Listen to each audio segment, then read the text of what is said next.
מפחד, השם אלוקיך הולך איתך, עם ישראל לא מפחד, השם אלוקינו השם אחד. Bonjour à toutes et à tous, bienvenue dans votre émission du vendredi, l'univers de la Yeshiva. Nous serons avec vous ce matin pendant toute cette heure de 9h à 10h comme tous les vendredis.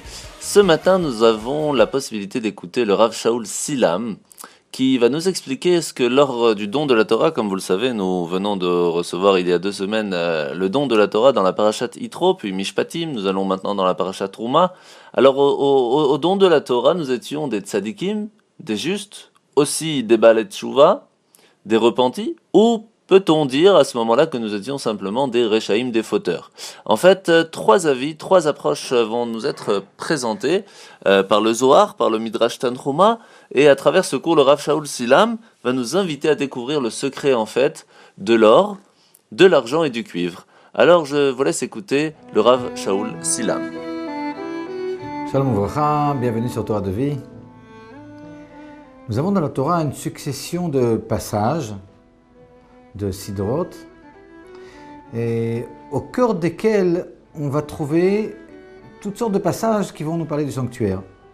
Alors on finit ce qui s'appelle les Shovavim, c'est une série de passages, Parashat Beshalach, puis le passage de Yitro, dans lequel il y avait le don de la Torah. Beshalach, on est sorti d'Égypte, Yitro, il y a le don de la Torah.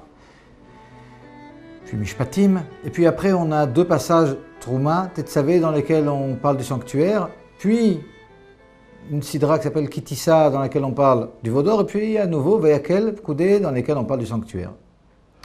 Et au niveau chronologique, dans tous ces passages, il y a toutes sortes de problèmes qui se posent. Par exemple, à la fin de la sidra de Mishpatim, qui vient après celle de Yitro, dans celle de Yitro on a le don de la Torah, dans celle de Mishpatim qui vient après, à la fin de cette sidra, Moïse monte, Moshe Rabbeinu monte sur le mont Sinaï pour recevoir la Torah. Donc on comprend que ce que l'on trouve ici plus tardivement dans la Torah avait lieu en réalité plus tôt. Et on sait que l'ordre n'est pas toujours respecté par la Torah, l'ordre chronologique. Mais ici la question qui se pose, c'est à savoir quand exactement est-ce que Dieu demanda au peuple d'Israël de construire le sanctuaire, et quand est-ce que réellement les enfants d'Israël ont apporté tout ce qu'il fallait pour construire le sanctuaire. Et si on essaye de résumer, on parle de 4 grandes dates, et puis on va essayer de voir en fonction de ces dates où placer le sanctuaire. Alors comme ça, pour résumer, on a la première date, le 15 Nissan, on sort d'Égypte. Une cinquantaine de jours après, le Vav Sivan, on reçoit la Torah. Après, je rajoute 40 jours, le 17 Tammuz, on fait le Vaudor et les tables de la loi qui sont données se cassent. Et après, à nouveau, une cinquantaine de jours plus tard, le 10 Tishrei de l'année qui suit, si on compte les années à partir de Rosh Hashanah, le 10 Tishrei, c'est le jour de Kippour, le jour où Akadosh Baruch Hu, Dieu, nous pardonne de la faute du Vaudor et nous donne à nouveau les nouvelles lois, les nouvelles tables de la loi. Donc on a 15 Nissan, sortie d'Égypte, 6 Sivan, don de la Torah. On entend les 10 paroles. 17 Tammuz, le Vaudor et les tables de la loi, les premières, sont brisées. Et 10 Tishrei, plus tard, et le pardon de Dieu et les nouvelles tables de la loi qui sont données. Et dans toute cette histoire, par rapport à ces dates, quand est-ce qu'Akadosh Baruch Hu, donc, que l'on revoit dans ces passages, Trouma, Tetzavé, Vayakel, Pkoudé, avec l'ordre de nous demander, Hachem donne à Moshe Rabbeinu, Moïse, l'ordre de nous demander d'apporter tout ce qu'il faut pour construire ce Mishkan, ce sanctuaire. Quand est-ce que cet ordre a été donné? Quand est-ce qu'il a été donné aux enfants d'Israël? Quand est-ce que les enfants d'Israël ont apporté ce qu'il fallait? Ici, on voit 3 avis. Alors, ces 3 avis sont rapportés dans des passages différents. On va essayer d'être concis. Le premier avis, c'est un avis qui est apporté par le Zohar, qui nous dit la chose suivante. Très certainement, entre le don de la Torah et le Vaudor, c'est à ce moment-là que Dieu nous a demandé de faire le sanctuaire et qu'on a apporté ce qu'il fallait pour faire le sanctuaire. Et pourquoi? Parce que lorsque l'on regarde dans ce passage de Kitissa, pour le Vaudor, il fallait de l'or, et cet or, le seul or qui est rappelé dans le passage, c'est l'or des boucles d'oreilles qu'avaient les hommes qui ont apporté leur or pour faire le Vaudor. Par conséquent, déjà on voit qu'il y a des hommes qui avaient des boucles d'oreilles dans le temps. Mais ce n'est pas ce qui est intéressant ici. C'est que si le seul or qu'ils avaient pour le veau d'or, alors qu'ils sont sortis d'Égypte, nous disent nos sages, avec tout l'or du monde. Alors, si le seul or qu'ils ont trouvé pour le veau d'or, c'était l'or des boucles d'oreilles, nous dit le Zohar, tout simplement parce que tout l'or qu'ils avaient, ils l'avaient déjà donné pour construire le sanctuaire plus tôt. Et donc, l'obligation de construire le sanctuaire a été donnée par Dieu après le don de la Torah, et très vite on a apporté tout ce qu'il fallait, et uniquement plus tard, on a fait le veau d'or. Donc dans ces 40 jours qu'il y avait entre le don de la Torah et le veau d'or, on a eu le temps de faire le sanctuaire. Ça c'est le premier avis qui est apporté par le Zohar. Le deuxième avis qui est apporté par le Midrash Tanchuma nous dit la chose suivante.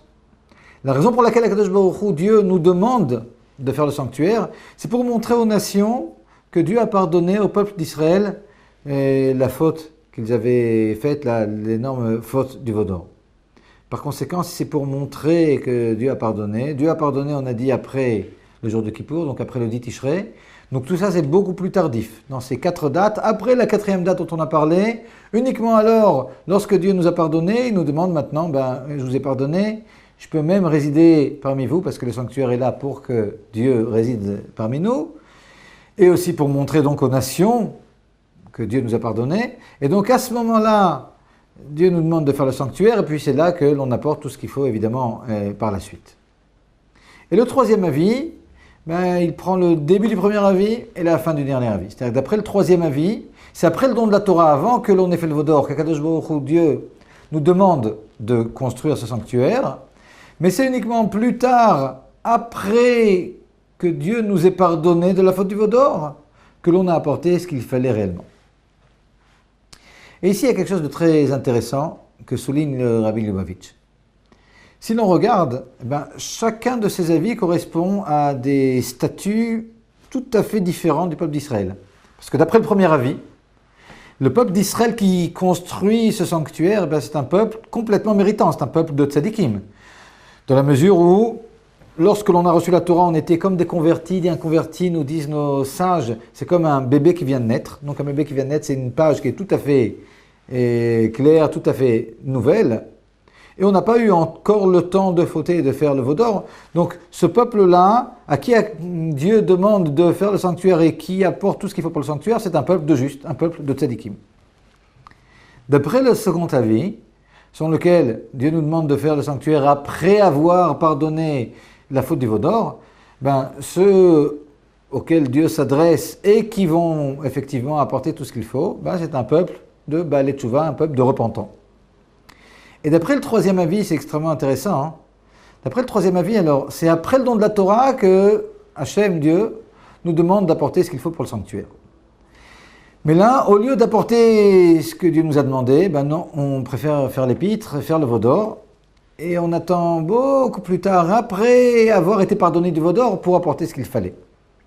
Et c'est intéressant parce que, d'après ce troisième avis, qui est apporté aussi par le Zohar, nulle part on ne voit que Dieu redemande, après nous avoir pardonné, de faire le sanctuaire. C'est-à-dire que l'obligation qui avait été dite après le don de la Torah, elle reste vraie, malgré le fait que l'on a fauté entre-temps, et puis après que l'on soit pardonné, on apporte ce qu'on a apporté. Et donc on voit que cette obligation, c'est une obligation qui était aussi sur un peuple qui, pendant une grande partie de cette période, entre le commandement, après le don de la Torah, et le moment où on était pardonné, pendant une grande période, on était un peuple de fauteurs, un peuple de Réchaïm, qui avait cette obligation d'apporter ce qu'il fallait pour le sanctuaire. Donc le sanctuaire, il s'adresse aussi aux Réchaïm, qui effectivement, entre-temps, vont faire tchouva, mais en attendant, vu que Dieu ne nous a pas demandé à nouveau de faire ce sanctuaire, il y a une longue période pendant laquelle on était des fauteurs qui devaient faire ce sanctuaire. Si nous allons faire une petite pause musicale, nous revenons tout de suite après.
Nous revoilà sur Radio Judaïka, nous sommes avec le Rav Shaul Silam et je vous rappelle que nous parlons du Misbéach, du petit Beth Amikdash, du sanctuaire qui a été construit pendant la période du désert et que nous étions en train de discuter pour qui a été véritablement fait ce Misbéach, à qui cela s'adresse. Est-ce que ce sont aux tzadikim, aux justes? Est-ce que c'est plutôt à ceux qui ont besoin de se faire pardonner des choses ou simplement à tout le monde? Est-ce qu'on peut avoir un petit résumé? Donc si on résume, on comprend qu'il y a 3 avis, puis on sait que lorsqu'il y a plusieurs avis dans la Torah, les 3 avis sont réels, les 3 avis représentent une facette de la Torah. Donc on comprend que ce sanctuaire, il s'adresse à tous. Le sanctuaire finalement, c'est oublier peut-être, pour les tzadikim, leur étude, oublier un instant et l'envie de se rapprocher d'Hachem, cette envie peut-être quelque part un peu égoïste de fusionner avec le Créateur et puis de se dire 2 minutes, mais il y a aussi le monde, et puis le monde ne le laisse pas où il est, le monde part à la dérive, et donc occupe-toi aussi du monde. Et c'est vrai que les tzadikim auraient tendance à dire non, moi le monde c'est déjà quelque chose que j'ai dépassé, maintenant ce qui m'intéresse c'est uniquement Dieu, la spiritualité. On leur dit non, le sanctuaire il a été, et on a demandé aussi aux tzadikim, aux justes, de le faire. Le deuxième avis, c'est l'avis du sanctuaire qui s'adresse aux Baalei Teshuvah, à ceux qui se sont repentis de la faute du veau d'or. Et donc l'idée ici, c'est de leur dire non, mais sachez que vous aussi, vous avez le monde à travailler. Parce qu'ils auraient tendance à se dire non, mais le monde, nous, on a déjà essayé, c'est pas fait pour nous, on a essayé, on s'est cassé les dents, donc laisse-nous dans notre petite maison d'études. Non, on leur dit non, sache que d'après un avis, et donc un avis de Torah, un avis qui est vérité, lorsque Dieu demande de faire le sanctuaire, il demande à un peuple de repentants de faire ce sanctuaire. Et d'après le troisième avis, alors là, les Réchaïm, les fauteurs, pourraient nous dire 2 minutes. Nous, on n'a pas encore fait de tchouva, alors c'est vraiment pas à nous à essayer de raffiner le monde et à faire ici un mishkan, un sanctuaire dans ce monde qui nous fait tomber à chaque instant. Alors laissez-nous faire tchouva, puis après on fera comme les gens qui se sont repentis, et puis on est d'accord. Mais pour le moment, c'est vraiment pas le moment. On leur dit non, tu dois réellement faire tchouva, revenir à Dieu, mais c'est pas une condition sine qua non pour commencer à faire ton travail. Et puis parallèlement, essaye aussi de raffiner tout ce que tu peux raffiner. Et là, il y a un point qui est extrêmement intéressant. Parce que on explique que la raison pour laquelle, lorsque l'on fait le sanctuaire, on apporte 3 métaux, le cuivre, l'argent et l'or, c'est justement en rapport avec ces 3 avis. Alors le cuivre représente les fauteurs, l'argent représente les justes, et l'or représente les gens qui ont fait tchouva, les Baalei Teshuvah. On sait que le niveau des Baalei Teshuvah est supérieur même à celui des justes. Et donc si ce Mishkan, ce sanctuaire, qui a priori, si déjà on avait énormément d'or, il aurait dû être fait complètement en or. Pourquoi faire en argent ou en cuivre? Des choses que l'on aurait pu faire en or. Mais non, tout simplement parce qu'il faut montrer que ce sanctuaire, il n'appartient pas uniquement à l'élite, ce sanctuaire appartient aux fauteurs, aux justes et à ceux qui ont fait tchouva. Et là, ce qui est extrêmement intéressant, c'est que lorsque l'on lit dans la Chassidoute ce parallélisme qu'il y a entre les fauteurs et le cuivre, les tzadikim, les justes et l'argent, les Baalei Teshuvah, ceux qui sont repentis, et l'or, alors on se dit, c'est quelque chose qui est apporté, mais est-ce qu'il y a une source à cette information? La première fois que j'ai vu ce passage, ce parallélisme fait par le Rabbi Lubavitch, dans une sira sur la Sidra de Trouma, je me suis dit, il n'y a pas ici de source qui est apportée. Cette analogie, cuivre, fauteur, argent, tzadikim, or et repentant, c'est sûr qu'on doit la trouver en chimie. Et là, je vais vous dire quelque chose de tout à fait extraordinaire. Regardez. Vous savez que les éléments sont composés d'un noyau autour duquel vont pivoter des électrons. Et les électrons pivotent par couches. Et là, je vais vous parler maintenant de la structure du cuivre, de l'argent et de l'or, et de façon tout à fait extraordinaire, et sans blabla, sans rajouter ou enlever. Vous savez, des fois, il manque quelque chose, et puis on fait toutes sortes de salades pour pouvoir retomber sur nos pieds, mais là, sans aucun besoin de salade. on va retrouver réellement que le cuivre correspond au fauteur, l'argent au tzadikim et l'or au balei teshuvah. Le cuivre est composé de 4 couches d'électrons. Alors, retenez ces chiffres, c'est les mêmes chiffres qui vont revenir ici à chaque fois. Sur la première couche, on trouve 2 électrons, sur la seconde 8, sur la troisième 18, et sur la quatrième 1 électron. Donc retenez ces chiffres, 2, 8, 18, 1. 2, 8, 18, 1, c'est le cuivre. Passons à l'argent. Alors l'argent, sur la classification périodique des éléments, se trouve en dessous du cuivre. Il y a donc 5 couches. Et ce n'est pas 5 couches de 8, 18, 1, là c'était les 4 du cuivre. Nous avons 2 électrons sur la première couche, comme dans le cuivre, 8 sur la seconde, 18 sur la troisième, ça commence exactement de la même façon. Mais il y a une 4e couche dans laquelle nous allons trouver 18 électrons et une 5e, 1 électron. Donc, pour revenir au cuivre, 2, 8, 18, 1, l'argent, 2, 8, 18, 18, 1. La différence entre le cuivre et l'argent, c'est une couche de 18 électrons. 18, chai, c'est la vie. Vous savez que à chaque mot, à chaque lettre en hébreu correspond une valeur numérique. Le mot vie en hébreu se dit vivant, se dit chai. Chai est composé de 2 lettres, chet et yud, et la valeur numérique du chet est 8, celle du yud est 10. Donc la valeur numérique de ce qui représente le vivant, la vie, est de 18. Et on s'aperçoit de façon tout à fait extraordinaire que la différence donc entre le cuivre et l'argent, c'est 18. La différence entre les fauteurs et les justes, c'est 18. Mais c'est exactement ce que nous disent nos sages. Les sages nous disent qu'un fauteur, même lorsqu'il est vivant, il est appelé mort. Et un tzaddik, même lorsqu'il est mort, il est appelé vivant. Donc la différence qu'il y a entre le tzaddik, le juste, et le fauteur, c'est cette vie, c'est ce 18. C'est la différence qu'on retrouve entre le cuivre qui représente les fauteurs et l'argent qui représente, c'est juste une couche de 18 électrons qui représente la vie. Mais là encore, on va trouver quelque chose de peut-être encore plus fulgurant et extraordinaire, la différence entre l'argent et l'or. Parce que si la structure du cuivre était de 2, 8, 18, 1, la structure électronique, celle de l'argent 2, 8, 18, 18, 1, celle de l'or, on a ici une nouvelle couche. L'or se trouve sous l'argent dans la classification périodique des éléments. On a 6 couches d'électrons. Alors pas 2, 8, 18, 18, 1 comme dans l'argent, mais 2, 8, 18, 32, 18, 1. Alors la progression, on avait 2, 8, 18, 1, 2, 8, 18, 18, 1, 2, 8, 18, 32, 18, 1, ça c'est la structure électronique de l'or. Et donc la différence qu'il y a entre l'or et l'argent, c'est une simple couche de 32 électrons. Et ces 32, 32, là aussi, c'est la valeur numérique de Lev.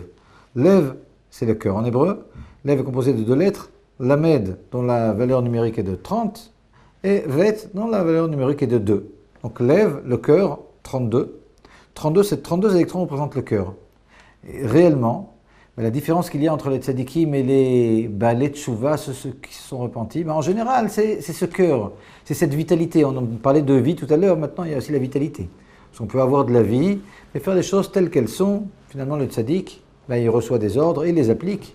Ça ne veut pas dire nécessairement qu'il les applique avec énormément de zèle, énormément de vitalité. Ça, c'est quelque chose qu'on retrouve plus sur les balei teshuvah, les gens qui se repentent, ceux qui ont peut-être quelque chose à se reprocher. On a tous, évidemment, toutes sortes de choses à se reprocher. Mais plus on a de choses à se reprocher, plus on essaye de faire du zèle, en général, pour se rattraper aux yeux d'Akadosh Baruch Hu, aux yeux de Dieu. Cette couche de 32 électrons que l'on retrouve ici dans l'or, elle exprime réellement cette vitalité, ce lève, ce cœur, ce qu'ont les balei teshuvah, les repentants, que n'ont pas toujours les justes, les tzadikim. Et donc c'est tout à fait extraordinaire parce que, on disait tout à l'heure, qu'on faisait une analogie dans la chassidoute, dans les écrits du rabbi, ici dans ce développement, entre le cuivre et puis les fauteurs, l'argent et les tzadikim les justes, l'or et les repentants. Mais bon, ici on n'apportait pas de source. La source, il suffit de regarder la matière. Et cette même matière dont on sait que elle a été créée par le regard de Dieu dans la Torah, elle est tout à fait au diapason et elle répond tout à fait à cette analogie. Merci beaucoup, j'espère que vous avez bien compris. Nous avons l'or, l'argent, le cuivre, là où nous sommes à partir du moment où nous faisons teshuva, où nous faisons un effort pour revenir à notre source qui est Dieu, la Torah et les mitzvot. Nous sommes comparés à l'or, donc nous sommes tous un beau diamant qu'il faut simplement frotter, arranger pour que notre lumière puisse éclairer le monde, notre famille, la bénédiction, et c'est ce que nous souhaitons à tout le monde. Merci à Torah de Vie, merci au Rav Raphaël Halimi, merci au Rav Shaul Silam pour ce magnifique cours, et nous nous retrouvons tout de suite après cette pause musicale.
Nous revoilà sur Radio Judaïka. Alors comme vous avez pu entendre dans la chanson, nous sommes dans le mois de Hadar. Ça y est, nous y sommes et comme on le dit si bien, Mishe Nichnas Hadar, Marbim Besimcha. Nous allons commencer bien sûr à être joyeux, à ne mettre que des chansons joyeuses, à danser, à chanter. Nous devons nous préparer à cette magnifique fête de Purim. Alors comme vous le savez, nous avons 2 Hadar cette année et c'est pour cela que Purim ne sera pas ce mois-ci mais le prochain mois de Hadar, le Hadar Sheni, le Hadar numéro 2, et c'est pour cela que cette année, le jour de Purim sera, alors je vous donne déjà à l'avance, le jeûne de Esther sera le 23 mars, le soir du 23, il faudra déjà lire la Megillah, bien sûr nous vous tiendrons au courant de toutes les fêtes organisées dans la ville de Bruxelles pour cette magnifique fête de Purim, puis le 24 mars sera vraiment le jour de Purim où nous devrons faire les 4 mitzvot qui commencent par un M, le Mishlach Manot, Mishte, Matanot Levionim et bien sûr la Megillah. Alors ce matin, nous allons d'abord commencer, avant de parler du mois de Hadar, de parler de la Parashat Trouma. Comme vous le savez, la Parashat Trouma, comme nous l'avons juste discuté avec le Rav Shaul Silam, il a été demandé au peuple d'Israël de faire don de 15 matériaux différents, de l'or, de l'argent, du cuivre, de la laine, teinte en bleu, du pourpre, de rouge, du lin, des peaux d'animaux, du bois, de l'huile, etc. Et tout cela pour faire un sanctuaire où Kadosh Baruch Hu, Dieu pourra résider parmi nous. Au sommet du mont Sinaï, Moshe reçoit donc des instructions détaillées sur la façon de construire cette demeure pour Akadosh Baruch Hu, pour Dieu, pour qu'elle puisse être facilement, bien sûr, démontée et transportée, puis réassemblée lors du voyage du peuple dans le désert pendant plus de 40 ans. Alors, dans la pièce la plus intérieure du sanctuaire, derrière un rideau, eh bien, se trouvait l'Arche Sainte, contenant les tables du témoignage, les 10 commandements, sur lesquels étaient gravés donc les 10 commandements. Sur le couvercle de l'Arche se tenaient les 2 chérubins ailés, taillés dans un bloc d'or pur, et comme vous le savez, quand on faisait Avat Israël, quand il y avait l'amour du prochain, eh bien les 2 chérubins se regardaient, et sinon ils ne se regardaient pas, ils se donnaient le dos. Nous allons parler bien sûr dans la pièce extérieure, se dressait la menorah à 7 branches, la table sur laquelle il y avait les pains de proposition qui étaient disposés. Les 3 murs du sanctuaire étaient composés de l'assemblage de 48 planches de bois qui étaient chacune recouvertes d'or, tenu par une paire de socles en argent. Enfin, c'était vraiment un endroit extraordinaire, ce sanctuaire qui était là pour recevoir la sainteté divine. Alors, je vais vous laisser d'abord les parents et les enfants profiter de cette magnifique paracha en chanson, puis on se retrouve après pour parler un petit peu plus de ce mois de Hadar. Hachem ordonne à Moshe Rabbeinu de lui construire une résidence. Le Mishkan sera installé au milieu du campement. Il accompagnera les enfants d'Israël dans chacun de leurs déplacements. Le Créateur du monde, du ciel et de la terre est présent partout. À travers ce qui se passera dans le Mishkan, Israël le ressentira très clairement. Ainsi, la routine quotidienne ne pourra pas refroidir l'élan qui les a animés lors du don de la Torah. Très vite, 13 matériaux sont réunis par le peuple. Tous veulent prendre part à la réalisation de ce projet sublime.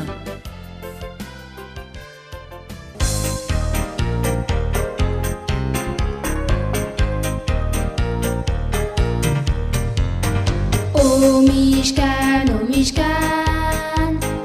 on s'empresse d'apporter ce qu'on a pu acheter, ce dont on a hérité.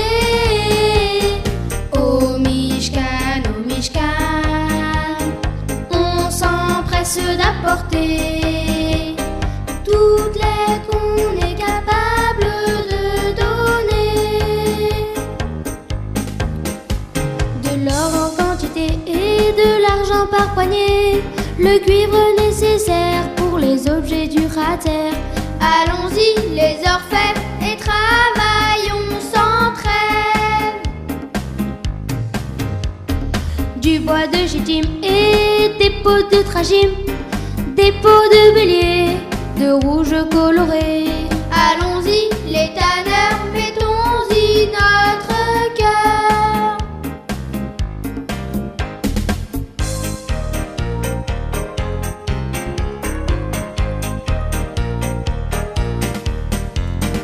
Au Mishkan, on s'empresse d'apporter ce qu'on a pu acheter, ce dont on a hérité. Au Mishkan,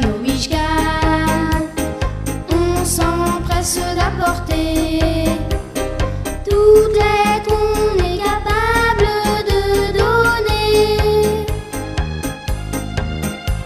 Des laines dans la teinture pourpre, écarlate, azur, des fils de lin blanc pour tisser les vêtements. Allons-y les tisserands, déployons notre talent. Des chèvres pour filer leur poil une fois lavés, en faire des tentures servant de toiture. Allons-y les fileux et soyons ingénieux.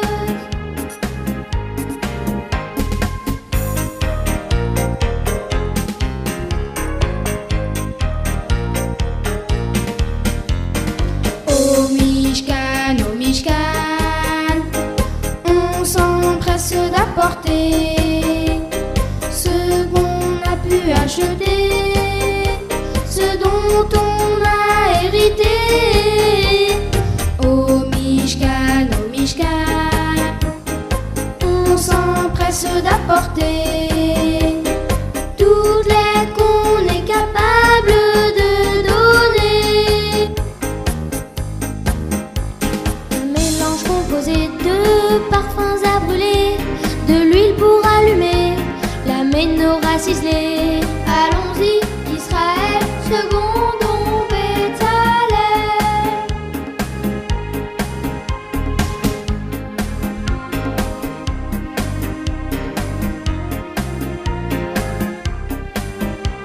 Allons-y, Israël, secondons Béthalel.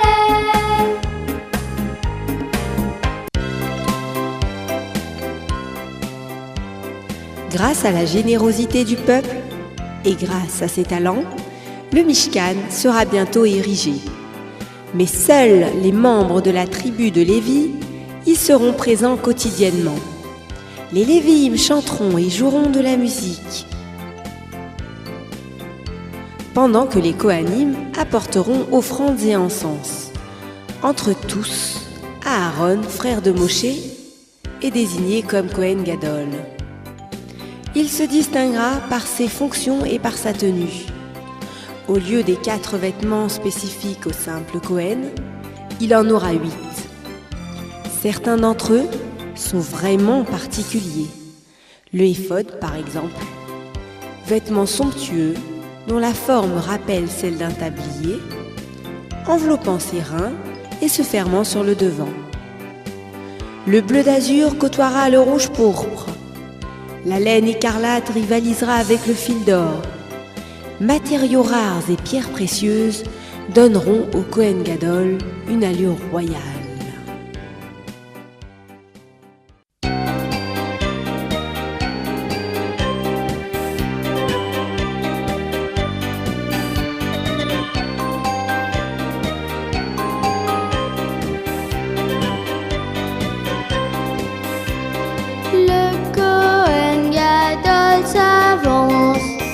Dans toute sa magnificence, il a en tout 8 vêtements qu'il portera par tous les temps.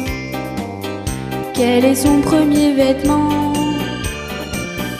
Confectionné de lin blanc. C'est un large pantalon, Mirnasaïm, resserré par un cordon. la tunique avec des manches jusqu'au poignet, Coutenette, vient tout de suite après. Puis la ceinture mesure en 32 coudées, Avenette, où 3 couleurs sont brodées.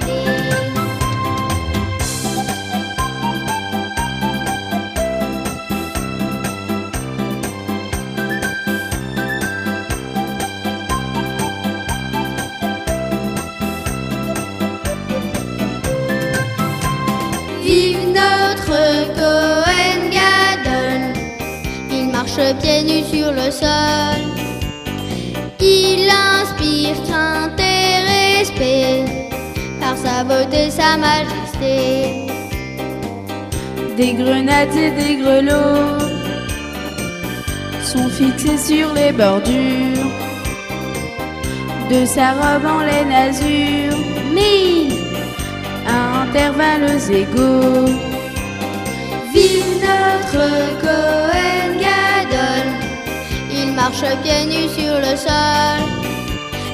Il inspire crainte et respect par sa beauté, sa majesté. Observez son tablier multicolore, éphod, vous verrez des fils d'or. De jolis motifs y sont représentés au tissage compliqué.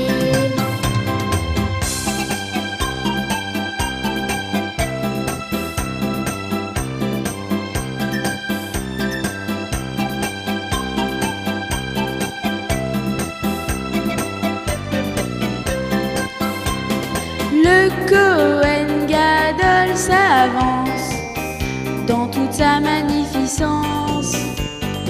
Il a en tout 8 vêtements qu'il portera par tous les temps. À chaque tribu correspond une pierre précieuse à son nom, enchâssée sur le pectoral. Rochelle. Il y en a 12 au total.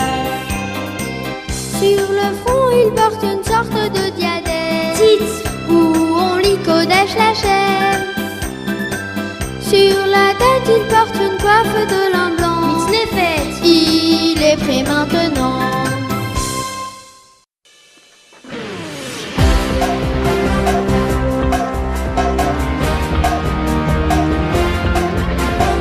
Nous revoilà sur Radio Judaïka, comme je vous l'ai dit, nous allons parler ce matin un petit peu de ce mois de Hadar dont nous venons de rentrer. Le mois de Hadar, alors comme vous le savez, est placé sous d'heureux auspices pour le peuple juif. Nos sages ont déclaré lorsque commence le mois de Hadar, il faut augmenter la joie. Mishem Nichnaz Hadar, Marbim Besimcha. Alors, quelle est la particularité de ce mois? En premier lieu, c'est le mois qui donne la naissance, le jour du 7 Hadar, du libérateur du peuple juif, Moshe Rabbeinu, Moïse. Et cette heureuse journée était en fait la source du miracle de Purim. Et bien sûr aussi celle du miracle de Pessah, puisqu'elle marque la sortie d'Égypte par l'intermédiaire de Moshe. Alors lorsque l'année comporte 2 mois de Hadar comme cette année, alors certains décisionnaires pensent que la joie ne débute qu'à partir du 2e mois de Hadar, pendant lequel est célébrée la fête de Purim, la fête de Pessah qui va juste après arriver, mais en accord avec ce qui a été exposé précédemment, tel que la coutume Chabad, il y a lieu d'augmenter la joie déjà depuis le 1er mois de Hadar, donc déjà depuis cette semaine, et c'est pour cela que la célébration du 7 Hadar est fixée selon la majorité des opinions au 1er mois de Hadar. Alors cette augmentation de joie peut s'exprimer dans tous les domaines. Alors on n'est pas obligé de faire spécialement une mitzvah pour le faire, mais l'essentiel c'est d'être joyeux, bien sûr dans le cadre de la loi juive. Alors ce mois étant favorable au peuple juif, il est conseillé à celui qui doit comparaître devant un tribunal pour un litige qu'il oppose à quelqu'un, c'est bien de le faire pendant le mois de Hadar. Pourquoi? Parce que c'est un mois où notre mazal est plus grand. Nous avons une possibilité, une chance de réussir beaucoup plus facilement. Donc, si vous avez l'intention de jouer l'auto, allez-y. Alors, pour cette même raison, on a l'habitude, à la coutume de célébrer les mariages pendant tout le mois de Hadar. Comme vous le savez, dans la plupart des autres mois hébraïques, c'est préférable de faire fêter son mariage pendant la première partie du mois, lorsque la lune, le symbole du peuple juif, est en phase ascendante. Et donc, cette permission peut être étendue aux 2 mois de Hadar. On peut le faire aussi en deuxième partie du mois, à partir du 15 jusqu'à la fin du mois, étant même que la lune descend, eh bien c'est un mois de fête et on peut célébrer sans aucun souci notre mariage. Alors le jour du 7 Hadar qui commémore la naissance et le décès aussi de Moshe est souligné dans les communautés de diverses façons. Alors il y en a qui font des jours de jeûne, il y en a qui font à l'inverse des jours de réjouissance, une iloula. Chez les chassidim, il est considéré comme un jour de jeûne pour les tzadikim seulement. Chez Chabad par exemple, seuls les rabbis ont la coutume de ne pas dire tachanoun, la supplication pour les fautes après la prière ce jour-là. Mais chacun devra cependant en cette occasion intensifier l'étude de la Torah et l'accomplissement des mitzvot, et bien sûr tout cela dans la joie. Pour cela, ce sera donc ce mardi 16 février, il y aura bien sûr beaucoup de choses organisées sûrement dans la ville. En tout cas, je sais qu'il y a un cours organisé sur le mauvais œil, sur le Haïnara. Et donc, si quelqu'un est intéressé, vous pouvez nous envoyer un message sur Facebook ou appeler tout simplement sur Radio Judaïka.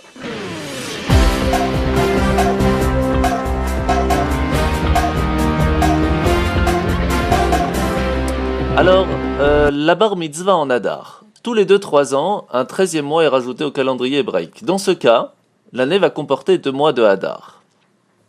Que fait-on si on doit célébrer une bar mitzvah d'un enfant qui est né le mois de Hadar, alors qu'il y a 2 mois? Comment choisit-on? Et pour le Yortzeit, l'anniversaire d'un décès, comment fait-on?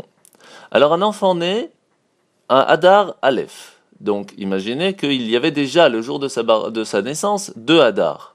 Alors là, bien sûr, ce sera le même mois, le jour de sa naissance. Par contre, s'il est né en Hadar d'une année simple, et que l'année de sa majorité va tomber une année embolismique où il y aura 2 Hadar, il ne deviendra bar mitzvah ou bat mitzvah que le jour de sa date d'anniversaire en Adar numéro 2, qui est reconnu comme le véritable Adar, puisqu'on voit que la fête de Purim est célébrée. A l'inverse, si l'année de sa naissance est embolismique, quel que soit le mois de Hadar, l'année de sa majorité est d'une année simple, eh bien ce sera la bar mitzvah à sa date d'anniversaire dans l'unique mois de Hadar de cette année. Ce qui peut être intéressant dans une situation très curieuse qui peut se produire en effet lorsque deux enfants sont nés la même année, l'un en fin du mois de Hadar 1 et l'autre en début de Hadar 2, et que le plus jeune d'entre eux, donc celui qui est né en Hadar numéro 2, va fêter sa bar mitzvah avant celui qui est né avant lui, en Hadar 1, puisque les deux vont avoir leur majorité à l'unique mois de Hadar de l'année qui va arriver dans leur bar mitzvah, l'un au début du mois et l'autre à la fin.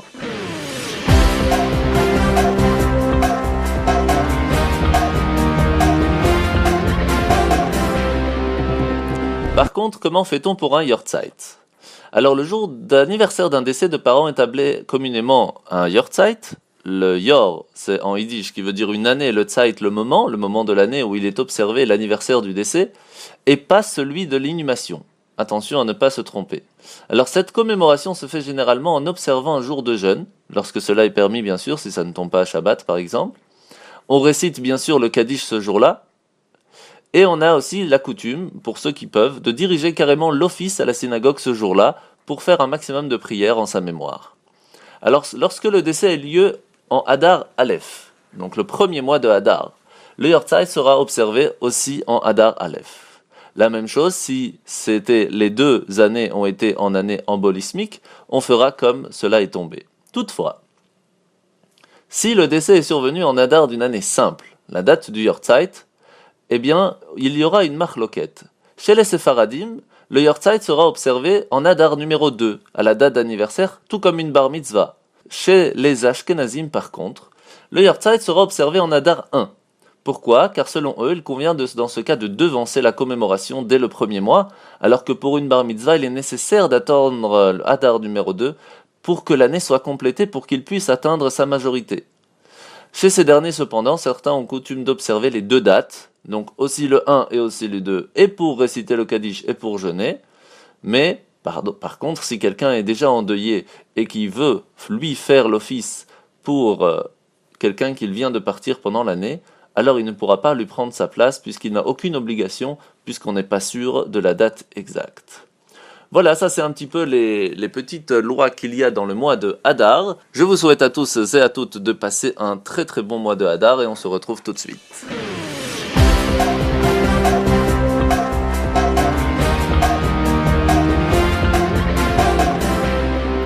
Alors parlons un peu maintenant des 4 parachiotes. Alors comme vous le savez, avant Purim, il y a 4 parachiotes, 4 moments où on va lire la Torah le samedi matin avec une force très spéciale et donc il est très très important de venir l'écouter. Alors on va commencer avec la première paracha, c'est la parachat Shkalim. Parachat Shkalim vient nous rappeler que les Béné Israël ont reçu l'ordre de donner un demi-shekel au Beth Amikdash pour l'achat des korbanot, des sacrifices, et cette collecte se faisait à l'époque au mois de Hadar. C'est pour cela qu'on va lire ce passage, le Shabbat, juste avant Rosh Chodesh Hadar. Et étant donné que nous avons 2 mois de Hadar cette année, nous ne lirons la parachat Shkalim que le 5 mars. Donc notez cette date, le 5 mars, très très très important de venir écouter la paracha. Un peu plus tard, nous allons lire la parachat Zachor, celle où on doit se rappeler du mal que nous a fait Amalek lors de la sortie d'Égypte. Cette paracha sera par contre lue cette année le 19 mars. Il y a aussi la parachat Para qui va nous expliquer, et on va lire toute la paracha de la vache rousse, très très important, et la parachat Achodesh, où on commence à lire la première mitzvah des Béné Israël de fixer les mois, et cela nous allons le lire avant Pessah, donc parachat Para le 2 avril, et la parachat Achodesh le 9 avril. Bon, bien sûr, on a encore un peu de temps devant nous, mais déjà préparez-vous pour la parachat Shkalim et la parachat Zachor qui sont très très importantes le 5 et le 19 mars. Voilà, avant de finir cette émission, je voulais vous rappeler la Beyachad Party, cette fête qui est organisée pour les 10 ans de Beyachad, cette association très très très bien organisée pour les enfants à besoins différents. Et ce sera le dimanche 6 mars à partir de midi jusqu'à 19h au Doc Pullman, donc à Paris bien sûr. Et vous pouvez déjà aller sur le site Beyachad pour acheter vos billets. Il y aura Benny Friedman plus plein d'autres chanteurs bénévoles qui sont bien sûr là tous les ans pour soutenir la communauté juive de France, mais aussi dans l'Europe entière. Voici donc la chanson cette année de Yaakov Shwaki, faite en Amérique pour Beyachad.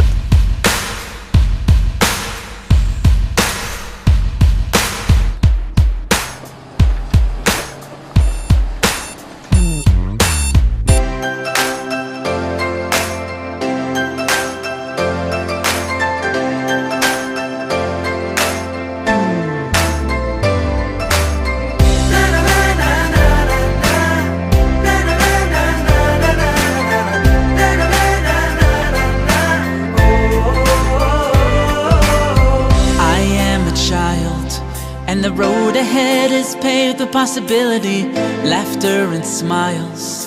When I'm with you, I'm soaring high and free.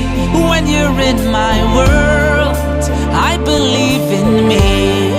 I look into your eyes and see that I can be stronger, I can be braver, I can be anything, anything I wanna be. Oh, anything I wanna be. I have the courage, I am a hero. Everything I need is inside of me, is inside of me.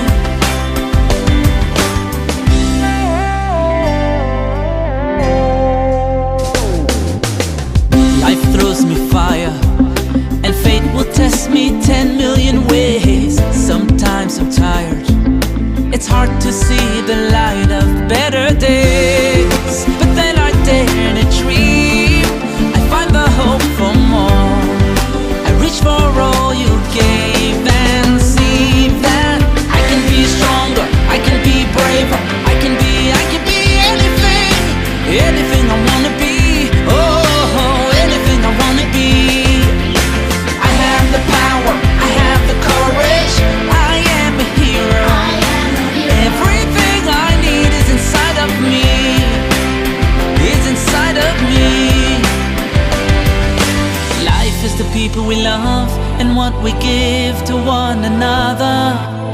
Loving is giving, giving is life. Life is the people we love and what we give to one another.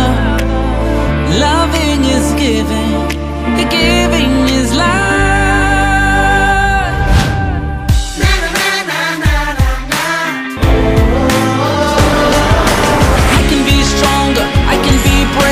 I can be anything, anything I wanna be. Oh, anything I wanna be. I have the power, I have the courage, I am a hero. Everything I need is inside of me. I can be stronger, I can be braver, I can be anything, anything I wanna be. Oh, anything I wanna be.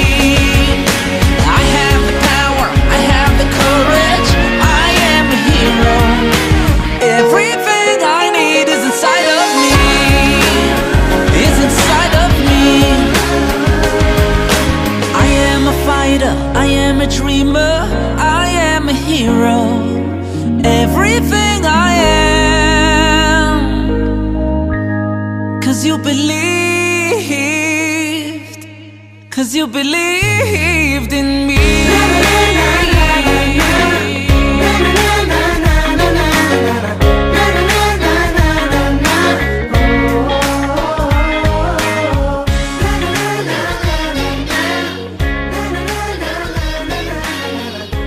Et bien voilà, c'est ainsi que finit notre émission. Alors je vous rappelle, mesdames et mesdemoiselles, qu'il faudra allumer les bougies de Shabbat ce soir à 17h34 et que Shabbat se finit 18h45 demain soir. N'oubliez pas de venir à la synagogue ce soir et demain. Alors en plus que c'est les vacances, donc ça va pas être évident pour toutes les synagogues d'avoir minyan. Donc venez, si vous êtes à Bruxelles, venez compléter le minyan. Je vous rappelle que c'est une très très grande mitzvah. Nous serons ce Shabbat Parashat Trouma et je vous souhaite de passer un très très bon Shabbat. Et on se retrouve la semaine prochaine. עם ישראל, לא לפחד, השם אלוקיך הולך השם אלוקינו השם אחד.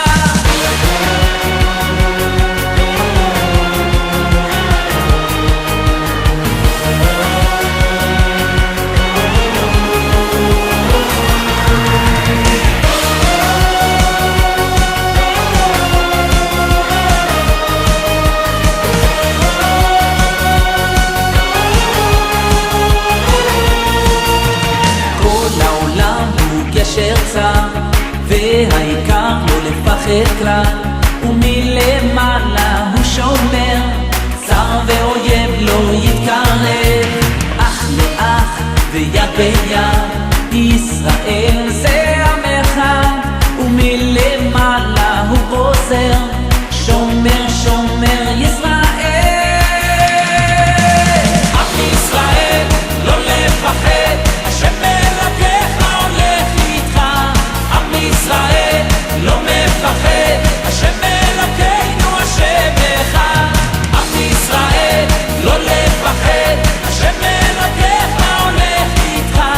עם ישראל לא מפחד, השם אלוקינו השם אחד.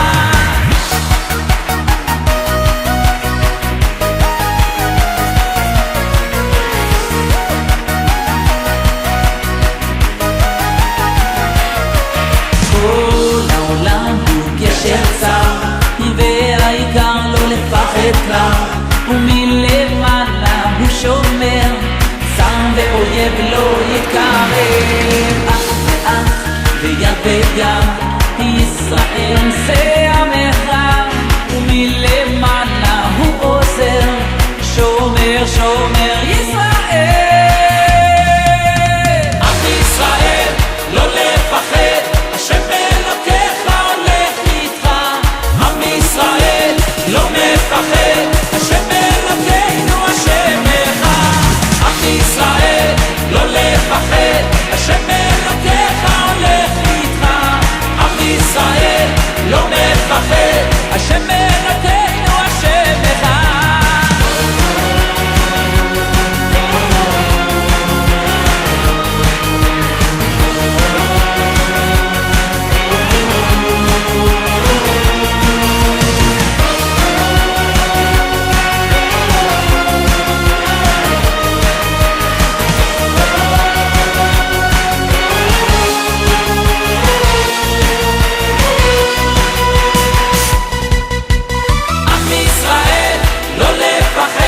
השם אלוקיך הולך איתך. עם ישראל לא מפחד, השם